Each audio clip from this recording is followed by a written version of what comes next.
আচ্ছা বলুন তো, ভগবানের সামনে বসে পূজা করার আগে আপনি যদি না খেয়ে থাকেন, কিন্তু আপনার শরীর দুর্বল, মাথা ঘুরছে, মন বারবার খাবারের কথা ভাবছে, তাহলে কি সেই উপবাস সত্যিই আপনার মনকে ভগবানের দিকে নিয়ে যাচ্ছে? আর যদি সামান্য পরিমাণে পরিমিত খাবার খেয়ে শরীর ও মনকে শান্ত রেখে আপনি ভগবানের নাম নেন, তার পূজা করেন, তার কাছে নিজের হৃদয় উজাড় করে দেন, তাহলে কি সেই পূজা কম পবিত্র হয়ে যায়? আজকের এই প্রশ্নটি খুব সাধারণ, কিন্তু এর উত্তর শুধু খেয়ে পূজা করব কিংবা না খেয়ে পূজা করব এইটুকু নয়।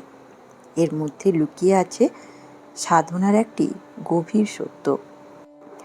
আজ আমরা শ্রী শ্রী রামকৃষ্ণ, শ্রী মা সারদা দেবী এবং ভগবদ্গীতার শিক্ষার আলোকে বুঝে নেওয়ার চেষ্টা করব নিত্য পূজা করার আগে উপবাস করা কি অবশ্যই দরকার? কখন উপবাস উপকারী আর কখন খাবার খেয়ে পূজা করাই ভালো? তাই নিবেদনটি শেষ পর্যন্ত শুনবেন, কারণ শেষের কথাটি হয়তো আপনার প্রতিদিনের পূজার পদ্ধতি সম্পর্কে একটি বড় ভুল ধারণা দূর করে দিতে পারে। প্রথম কথা, নিত্য পূজা আর উপবাস কি একই বিষয়? আমরা অনেক সময় দুটো বিষয়কে এক করে ফেলি। পূজা মানেই উপবাস, পূজার আগে না খেলে পূজা বেশি পবিত্র হবে, খেয়ে নিলে পূজা নষ্ট হয়ে যাবে।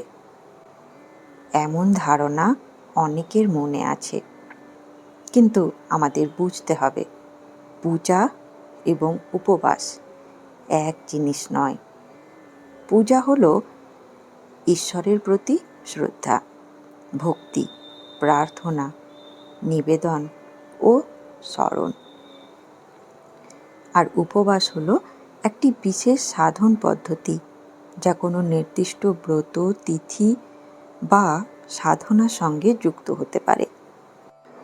অর্থাৎ কেউ উপবাস করে পূজা করতে পারেন, আবার কেউ পরিমিত আহার করে পূজা করতে পারেন।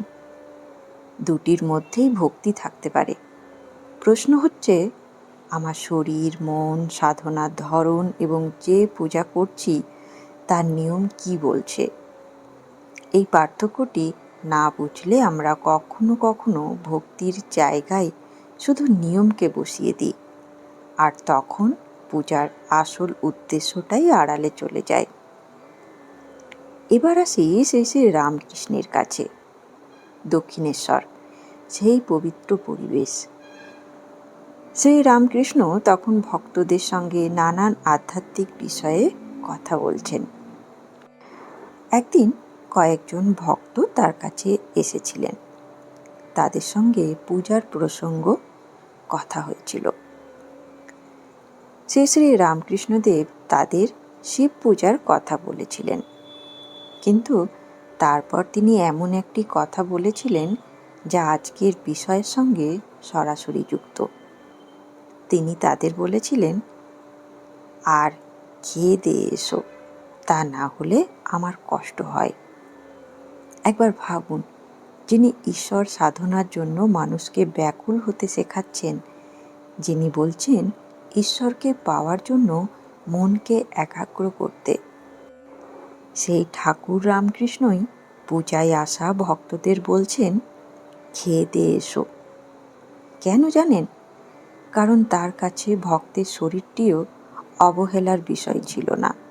শরীরকে কষ্ট দিয়ে, শরীরকে দুর্বল করে শুধু বাহ্যিক নিয়ম পালন করাই যে সাধনার চরম উদ্দেশ্য নয়, এই কথাটি এখান থেকেই আমরা বুঝতে পারি।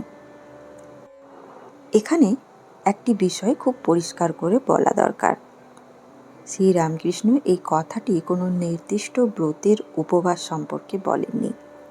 তিনি সাধারণভাবে পূজায় আসা ভক্তদের প্রসঙ্গে এই কথা বলেছেন। তাই এটিকে ধরে আমরা বলতে পারি না যে কোনো উপবাসই দরকার নেই। বরং শিক্ষা হচ্ছে, নিত্য পূজার জন্য না খেয়ে থাকা বাধ্যতামূলক এমন ধারণা ঠিক নয়। যদি কোনো নির্দিষ্ট ব্রত বা পূজার স্বাস্থ্যসম্মত নিয়ম থাকে সেটি আলাদা বিষয়, কিন্তু প্রতিদিনের সাধনায় পূজার জন্য প্রত্যেক মানুষকে অনাহারে থাকতেই হবে এমন সর্বজনীন নিয়ম করা যায় না। তাহলে এই ঘটনার আধ্যাত্মিক শিক্ষা কী পেলাম? আমরা অনেক সময় ভাবি আমি যত কষ্ট করব ভগবান তত বেশি খুশি হবেন, কিন্তু ভক্তির পথ শুধু শরীরকে কষ্ট দেওয়ার পথ নয়। ভক্তির পথ হলো হৃদয়কে ঈশ্বরের দিকে ফেরানোর পথ। আপনার শরীর যদি সুস্থ থাকে, মন যদি শান্ত থাকে, আপনি যদি স্বাচ্ছন্দ্যে নাম জপ করতে পারেন, প্রার্থনা করতে পারেন, পূজা করতে পারেন, তাহলে সেই অবস্থাকে অকারণে নষ্ট করার প্রয়োজন নেই। ভগবানকে ভালোবাসার জন্য নিজের শরীরকে শত্রু ভাবতে হবে না। শরীর আমাদের সাধনার একটি মাধ্যম, তাই তাকে যত্ন করা ভক্তির বিরোধী নয়। চলুন এবার আসি ভগবদ্গীতায় শ্রীকৃষ্ণদেব কি শিক্ষা দিয়েছিলেন।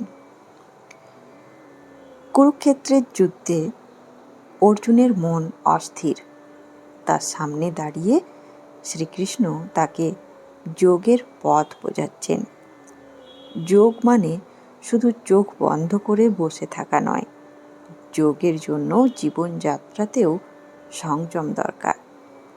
6ষ্ঠ অধ্যায়ে শ্রীকৃষ্ণদেব বলেছেন, যে অতিরিক্ত আহার করে তার যেমন যোগ সাধনা হয় না, তেমনি যে একেবারেই আহার করে না তারও যোগ সাধনা হয় না। এরপর শ্রীকৃষ্ণ আহার, নিদ্রা ও জাগরণের ক্ষেত্রেও সংযমের কথা বলেছেন। এই শিক্ষা আমাদের জন্য অত্যন্ত গুরুত্বপূর্ণ, কারণ এখানে একটি ভারসাম্যের কথা বলা হয়েছে। অতিরিক্ত খাওয়া নয়, আবার সম্পূর্ণ না খেয়ে থাকাও নয়। সংযম, পরিমিতি, সামঞ্জস্য, এটাই সাধনার জন্য সহায়ক। তাহলে কি উপবাসের কোনো মূল্য নেই? অবশ্যই আছে, উপবাসের মূল্য আছে। ব্রত, উপবাস বহুদিনের ধর্মীয় সাধনার অংশ, কিন্তু উপবাসের উদ্দেশ্য কি? শুধু সারাদিন না খেয়ে থাকা? শুধু শরীরকে কষ্ট দেওয়া? না, উপবাস যদি আমাদের মনকে ঈশ্বরের দিকে ফেরায়, ইন্দ্রিয় সংযম শেখায়, ভোগের আসক্তি কমায়, জপ, ধ্যান, প্রার্থনার দিকে মন দেয়, তাহলে তার গভীর আধ্যাত্মিক মূল্য আছে। কিন্তু কেউ যদি না খেয়ে সারাদিন শুধু খাবারের কথা ভাবেন, কখন খাবো, কি খাবো, কতক্ষণ পরে খাবো, তাহলে শরীর অনাহারে থাকলেও মন তো ঈশ্বরের কাছে নেই। সেখানে উপবাসের বাহ্যিক রূপ আছে, কিন্তু অন্তরের উদ্দেশ্য কোথায়? এই জায়গাটি আমাদের বুঝতে হবে। আপনি কখনো কি এমন করেছেন? পূজার আগে না খেয়ে থেকেছেন, কিন্তু পূজায় বসার পর বারবার মনে হয়েছে খুব খিদে পেয়েছে, আর কতক্ষণ পূজা হবে, কখন প্রসাদ পাবো? তাহলে নিজের মনকে একবার জিজ্ঞাসা করুন, আমি কি সত্যি ঈশ্বরকে স্মরণ করছি, নাকি আমার সমস্ত মন শরীরের ক্ষুধার দিকে চলে যাচ্ছে? এখানে কাউকে বিচার করার প্রশ্ন নেই। প্রত্যেক মানুষের শরীর আলাদা, প্রত্যেকের সাধনার ক্ষমতা আলাদা। কেউ উপবাস করেও খুব সুন্দরভাবে জপ করতে পারেন, আবার কারোর শরীর না খেলে দুর্বল হয়ে যায়, কারোর মাথা ঘোরে, কারোর কাজে অসুবিধে হয়, কারোর মন একেবারেই স্থির থাকে না। তাই অন্য একজনের সাধনার পদ্ধতিকে নিজের জন্য বাধ্যতামূলক করে নেওয়া উচিত নয়। কথামৃতে শ্রীরামকৃষ্ণদেব বলেছিলেন, কলিতে অন্নগত প্রাণ। এই কথার মধ্যে সাধারণ মানুষের জন্য একটি বাস্তব সত্য আছে। দেহের সঙ্গে মন ও সাধনার সম্পর্ক আছে। শরীর সম্পূর্ণ দুর্বল হয়ে গেলে মনও অনেক সময় স্থির থাকতে পারে না। তাই সাধনা মানে শরীরকে অবহেলা করা নয়, শরীরকে ভগবানের কাজে ব্যবহার করা। এই শরীর নিয়ে জপ করব, এই শরীর নিয়ে পূজা করব, এই শরীর দিয়ে সেবা করব, এই শরীর দিয়ে অসহায় মানুষের পাশে দাঁড়াবো।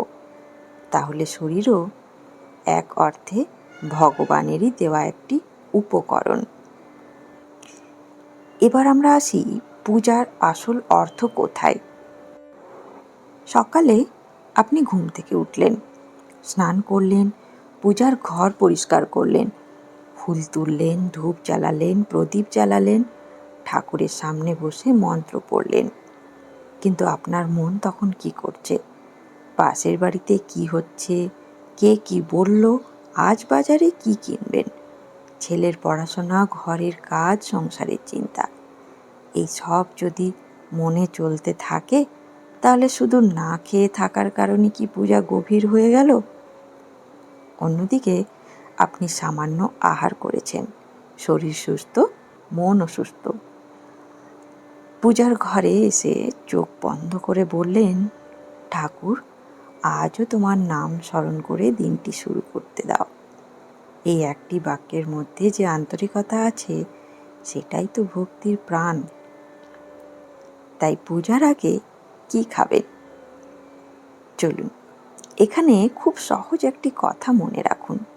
পূজার আগে যদি আপনার খাওয়ার প্রয়োজন হয় তাহলে পরিমিত ও সহজপাচ্য খাবার খেয়ে পূজা করতে পারেন। অতিরিক্ত খেয়ে সঙ্গে সঙ্গে পূজায় বসাও ভালো নয়, কারণ অতিরিক্ত আহারের পরে শরীর ভারী হয়ে যেতে পারে, তন্দ্রা আসতে পারে, মনও অলস হতে পারে। আবার একেবারে না খেয়ে যদি দুর্বল হয়ে যান তাহলেও পূজায় মন নাও বসতে পারে।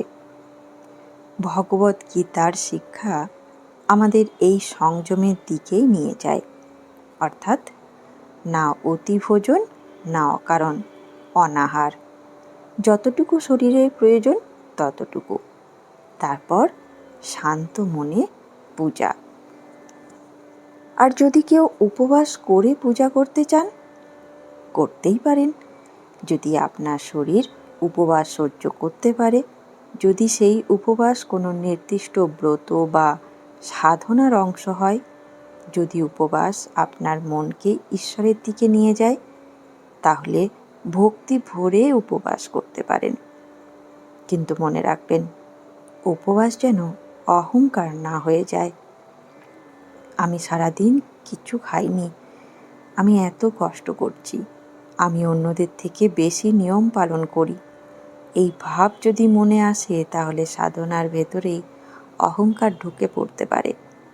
উপবাসের উদ্দেশ্য যদি ঈশ্বরকে পাওয়া হয় তাহলে উপবাসের পরিমাণ নিয়ে নিজের শ্রেষ্ঠত্ব ভাবার প্রশ্নই আসে না। ধরুন, একজন মা সারাদিন সংসারের কাজ করেন, সকালে উঠে ঘরের কাজ, সন্তানের যত্ন, বাজার, রান্না, বৃদ্ধ মানুষের সেবা, তারপর সময় করে পূজার ঘরে বসেন। এখন যদি তিনি ভাবেন আমি না খেয়ে পূজা না করলে আমার পূজা গ্রহণ হবে না, তাহলে হয়তো শরীর দুর্বল হয়ে যাবে, মন ক্লান্ত হয়ে যাবে, পূজা তার কাছে আনন্দের বদলে ভয়ের বিষয় হয়ে উঠবে। কিন্তু যদি তিনি ভোরে বা পূজার আগে সামান্য পরিমাণে আহার করে নেন, তারপর শান্ত মনে ঠাকুরের সামনে বসেন, আজকের সব কাজ তোমার চরণে দিলাম, এই বলে ঠাকুরের কাছে সমর্পণ করেন, তাহলে সেই পূজা কি কম ভক্তির? একেবারেই না, বরং তার প্রতিদিনের জীবনেই তো ঈশ্বরের উদ্দেশ্যে নিবেদন হয়ে উঠতে পারে। এবার আসি শ্রী শ্রী মা সারদা দেবীর শিক্ষায়। শ্রী মায়ের জীবন ছিল অসাধারণ সরলতার জীবন। তার জীবনে আমরা দেখেছি ভক্তি শুধু পূজার ঘরের মধ্যে আটকে নেই, মানুষের সেবা, মানুষের যত্ন, অতিথিকে খাওয়ানো, ক্ষুধার্তকে অন্ন দেওয়া, এই সবও তার জীবনে ভক্তির প্রকাশ হয়ে উঠেছিল। সেই মায়ের কথায় এমন ঘটনাও লিপিবদ্ধ আছে যেখানে মা একজন মানুষকে নিজের হাতে খেতে দিয়েছেন এবং তার যেন ভালোভাবে খাওয়া হয় সেই দিকেও যত্ন নিয়েছেন। এখানে আমাদের জন্য একটি গভীর শিক্ষা আছে।